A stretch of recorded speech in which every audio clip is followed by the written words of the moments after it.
The kingdom of heaven is at hand, and now begins the time of its manifest. Peace, peace on earth, goodwill to men. Worthy of the strong in spirit, theirs the kingdom is. Worthy of the meek, they shall possess the land. Worthy they who hunger and thirst for right, they shall be satisfied. Worthy are the merciful, and mercy shall be shown to them. Worthy they who gain the mastery of self, they have the key of power. Worthy are the pure at heart, and they shall see the King. Worthy they who are maligned and wronged because they do the right. Their persecutors they shall bless. Worthy is the truthful child of faith. He shall sit in the throne of power. Be not discouraged when the world shall persecute you and call you cursed, but rather be exceeding glad. The prophets and seers and all the good of the earth have been maligned. If you are worthy of the crown of life, you will be slandered and vilified and cursed on earth. Rejoice when men shall drive you from their ways and cause you to be a hissing byword in the street. I say rejoice, but deal mercifully with the doer of the wrong. They are but children at their play. They know not what they do. Rejoice not over fallen foes. As you help men rise from the depths of sin, so God will help you on to greater heights. Woe to the rich is gold and lands. They have temptations multifold. Woe unto men who walk at will in pleasure's path. Their ways are full of snares in dangerous pits. Woe to the proud. They stand upon the precipice. Destruction waits for them. Woe to the man of greed, for what he has is not his own, and lo, another comes, and his wealth is gone. Woe to the hypocrite, his form is fair to look upon. His heart is filled with carcasses and dead men's bones. Woe to the cruel and relentless man, he is himself the victim of his deeds. The evil he would do to other men rebounds. The scourger is the scourged. Woe to the libertine who preys upon the virtues of the weak. The hour comes when he will be weak, and the victim of libertines of greater power. Woe unto you when all the world shall speak in praise of you. The world speaks not in praise of men who live within the holy breath. It speaks in praise of prophets false and illusions base. You men who walk in holy breath are salt, the salt of the earth. But if you lose your virtue, you are salt in name alone, worth nothing more than dust. And you are light, are called to light the world. A city on a hill cannot be hid. Its lights are seen afar. And while you stand upon the hills of life, men see your light and imitate your works and honor God. Men do not light a lamp and hide it in a cask. They put it on a stand that it light the whole house. You are the lamps of God, must not stand in the shade of earth's illusions, but in the open, high upon the stand.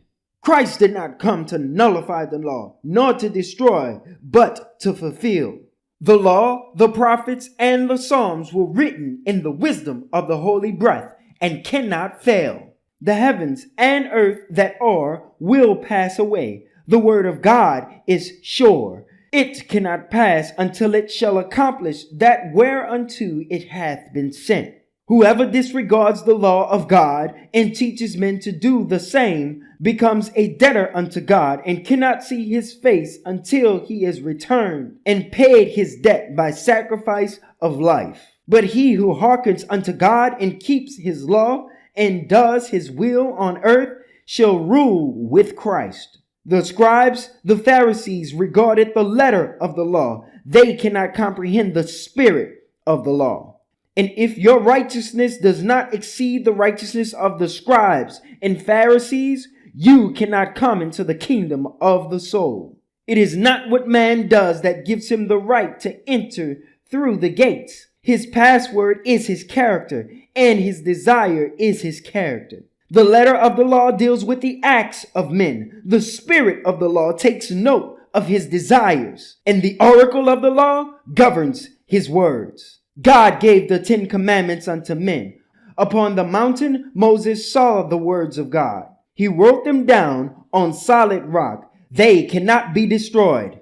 These 10 commandments show the justice side of God. But now the love of God made manifest brings the mercy on the wings of holy breath. Thus, the law of God is written on the rock of right, and justice wrote the law, and mercy was the pen. Upon the unity of God, the law was built. The Most High is Almighty God. The Most High wrote upon the heavens, and Moses read, I am Almighty God, and you shall have no God but me. There is one force, but many phases of that force. These phases men call powers. All powers are of God, and they are manifests of God. They are spirits of God. If men could seem to find another force and worship at its shrine, they would but court illusion, vain, a shadow of the one, the Most High God. And they who worship shadows are but shadows on the wall, for men are what they court. And God would have all men be the substance, and in mercy he commanded, you shall seek no God but me. A finite man can never comprehend infinite things.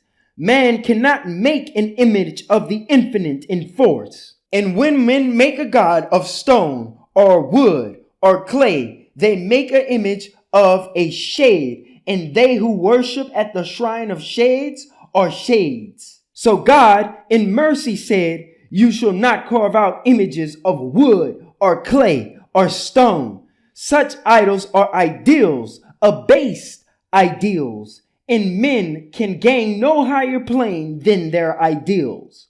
God is spirit, and in spirit men must worship if they would attain a consciousness of God. But man can never make a picture or an image of the holy breath. The name of God man may not speak with carnal lips. With holy breath alone can a man pronounce the name. In vanity, men think they know the name of God. They speak it lightly and irreverently, and thus they are accursed. If men did know the sacred name and spoke it with unholy lips, they would not live to speak it once again. But God in mercy has not yet unveiled his name to those who cannot speak it with holy breath. But they who speak the substitute in idle way are guilty in the sight of God, who say, you shall not take the name of God in vain. The number of the holy breath is 7, and God holds in his hands the sevens of time. In forming worlds, he rested on the 7th day. And every 7th day is set apart as Sabbath day for men. God said, the 7th is the Sabbath of the Lord thy God. Remember it and keep it wholly set apart for works of holiness. That is, for works not of the selfish self, but for the universal self. Men may work for self upon the 6 days of the week, but on the Sabbath of the Lord they must do not for self. This day is consecrated unto God, but man serves God by serving man. The 7th day is the Sabbath. Thou shalt remember it. Keep it holy. The Sabbath day is the day of the light of the law, thy God. In it thou shalt not work, but search the law, the kingdom of thy God, and all things shall be given unto thee. God is not force alone, for wisdom is his counterpart. When cherubim instructed man in wisdom ways, they said that wisdom is the mother of the race, and force is the father of the race. The man who honors the almighty and omniscient God is blessed. And in the table of the law we read, pay homage to your father and mother of the race, that your days may be prolonged upon the land that they have given you. The letter of the law commands, you shall not kill, and he who kills must stand before the judgment seat.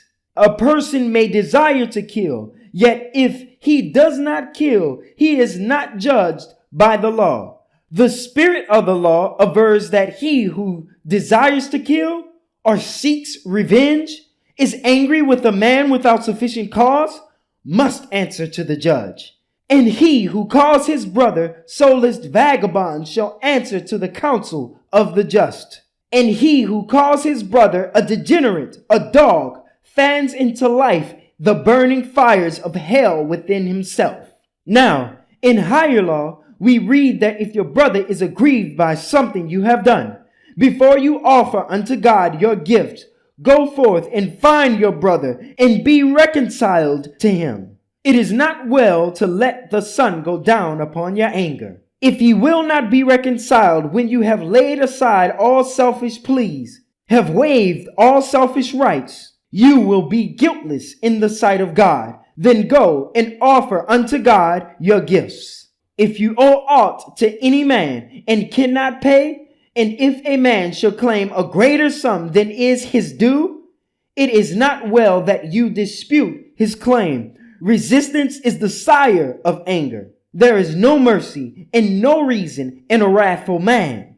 I tell you, it is better to suffer loss than go to law and call upon the courts of men to judge the right and wrong. The law of carnal men would say, eye for eye and tooth for tooth. Resist encroachment on your rights. But this is not the law of God. The Holy Breath would say, resist not him who would deprive you of your goods. He who would take your coat is still a brother man, and you shall gain his heart, which by resistance cannot be done. Give him your coat and offer him still more and more. In time, the man will rise above the brute. You will have saved him from himself. Refuse not him who calls for help, and give to him who asks to borrow aught. And if a man shall strike you in a fitful and angry way, it is not well to smite him in return. Men call him coward who will not fight and thus defend his rights. But he is much the greater man who is assailed, is smitten, and does not smite, who is maligned and answers not, than one who smites the smiter and reviles the one who slanders him. It has been said in olden times that man shall love his friend and hate his foe. But lo, I say, be merciful unto your foe. Bless those who slander you. Do good to those who do you harm, and pray for those who trample on your rights. Remember, you are children of the God who makes the sun to rise alike upon the evil and the good, who sends his rain upon the just and unjust alike. If you do unto other men as they do unto you, you are but slaves and followers in the way to death. But you, as children of the light, must lead the way. Do unto others as you would have them do unto you. When you do good to those who have done good unto you, you do no more than other men. The publicans do that. If you salute your friends and not your foes, you are like other men. The publicans have set the pace. Be perfect as your Father God in heaven is. The law forbids adultery, but in the eyes of law, adultery is an overt act, the satisfaction of the sensuous self outside the marriage bonds. Now, marriage in the sight of law is but a promise made by man and woman by the sanction of priest to live for in harmony in love. No priest nor officer has power from God to bind two souls in wedded love. What is the marriage tie? Is it comprised in what a priest or officer may say? Is it the scroll on which the officer or priest has written the promises? Is it the scroll on which the officer or priest has written the permission of the two to live in marriage bonds? Is it the promise of the two that they will love each other until death? Is love a passion that is subject to the will of man? Can man pick up his love as he would pick up precious gems and lay it down or give it out to anyone? Can love be bought and sold like sheep? Love is the power of God that binds two souls and makes them one. There is no power on earth that can dissolve the bond. The bodies may be forced apart by man in death for just a little time, but they will meet again. Now, in this bond of God, we find the marriage tie.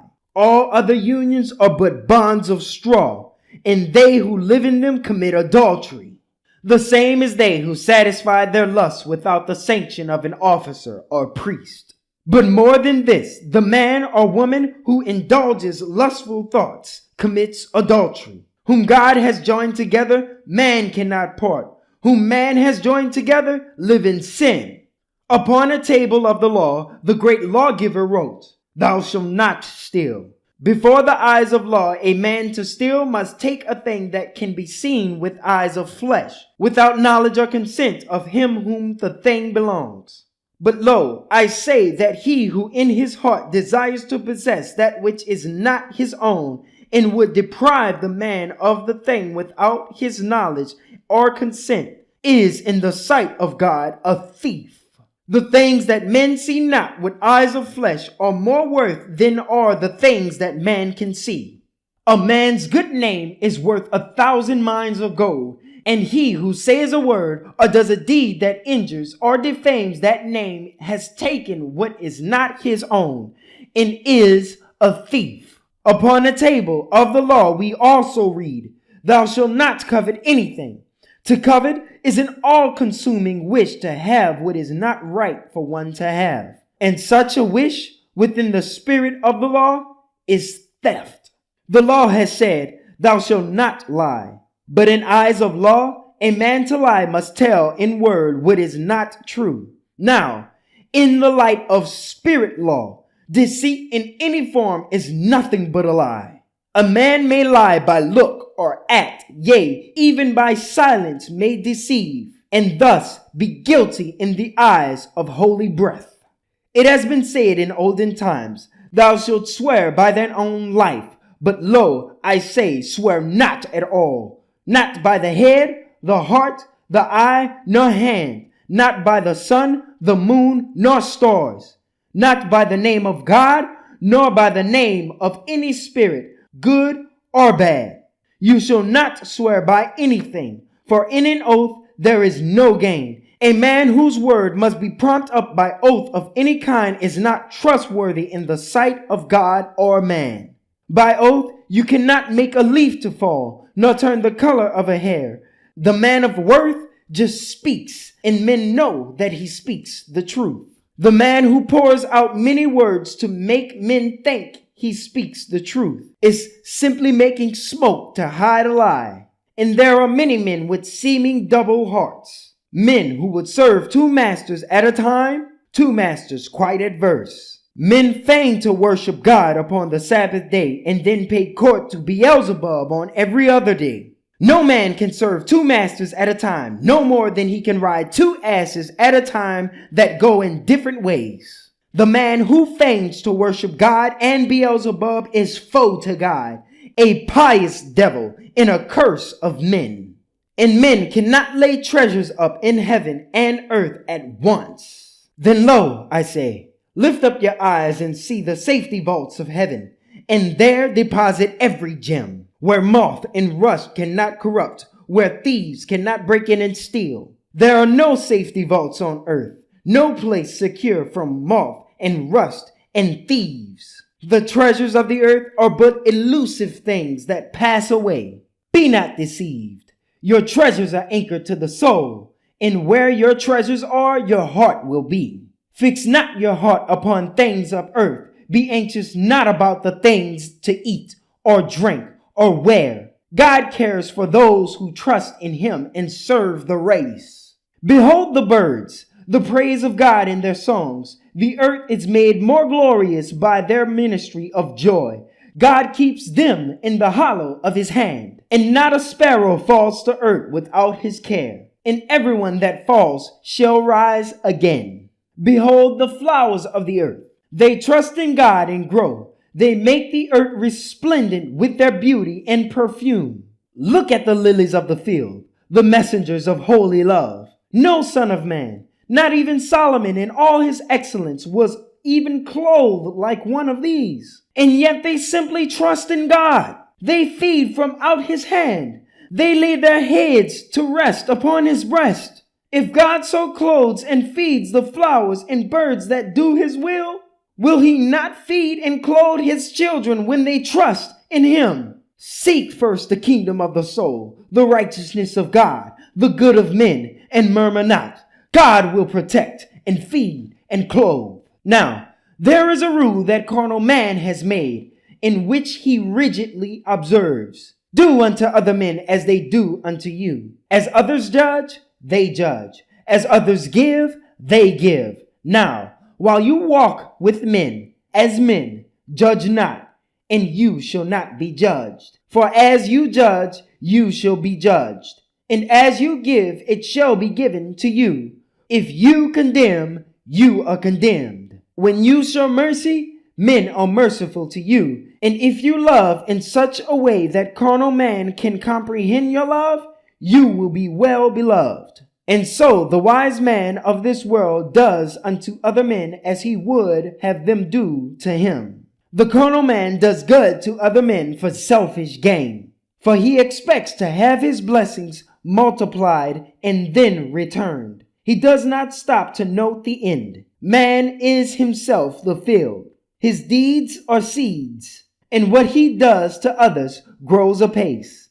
The harvest time is sure. Behold the field. If he sows the wind, he reaps the wind. If he sows the noxious seed of scandal, theft, and hate, of sensuality and crime, the harvest is assured, and he must reap what he has sown. Yea, more, the seeds produced an hundredfold. The fruit of righteousness and peace and love and joy can never spring from noxious seeds. The fruit is like the seed. And when you sow seeds of right, because it is the right, and not in the way of trade, expecting rich rewards. The carnal man abhors the spirit law, because it takes away his liberty to live in sin, and beneath its light he cannot satisfy his passions and desires. He is at enmity with him who walks in holy breath. The carnal man has killed the holy men of old, the prophets and the seers. And he will buffet you, will charge you falsely, scourge you, and imprison you, and think he does the will of God to slay you in the streets. But you may not prejudge nor censure him who does you wrong. Each one has problems to solve, and he must solve them for himself. The man who scourges you may have a load of sin to bear, but how about your own? A little sin in one who walks in holy breath is greater in the sight of God than monster sins in him who never knew the way. How can you see the splinter in your brother's eye while you have chunks within your own? First take the chunks from out your eyes, and then you may behold the splinter in your brother's eyes and help him take it out.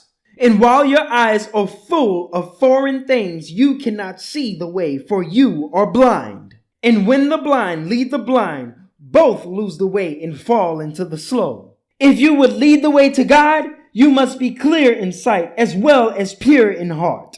The fruitage of the tree of life is all too fine to feed the carnal mind. If you would throw a diamond to a hungry dog, lo, he would turn away or else attack you in rage. The incense that is sweet to God is quite offensive unto Beelzebub. The bread of heaven is but chaff to men who cannot comprehend the spirit life. The master must be wise and feed the soul with what it can digest. If you have not the food for every man, just ask and you shall have. Seek earnestly and you shall find. Just speak the word and knock. The door will fly ajar. No one has ever asked in faith and did not have. None ever sought in vain. No one who ever knocked aright has failed to find an open door. When men shall ask you for the bread of heaven, turn not away, nor give to them the fruit of carnal trees. If one, a son, would ask you for a loaf, would you give him a stone? If he would ask you for grapes, would you give him a serpent of the dust? What you would have your God give unto you, give unto men. The measure of your worth lies in your service unto men. There is a way that leads unto the perfect life. Few find it at a time. It is a narrow way. It lies among the rocks and pitfalls of the carnal life. But in the way there are no pitfalls and no rocks. There is a way that leads to wretchedness and want. It is a spacious way, and many walk therein. It lies among the pleasure groves of carnal life. Beware, for many claim to walk the way of life who walk the way of death.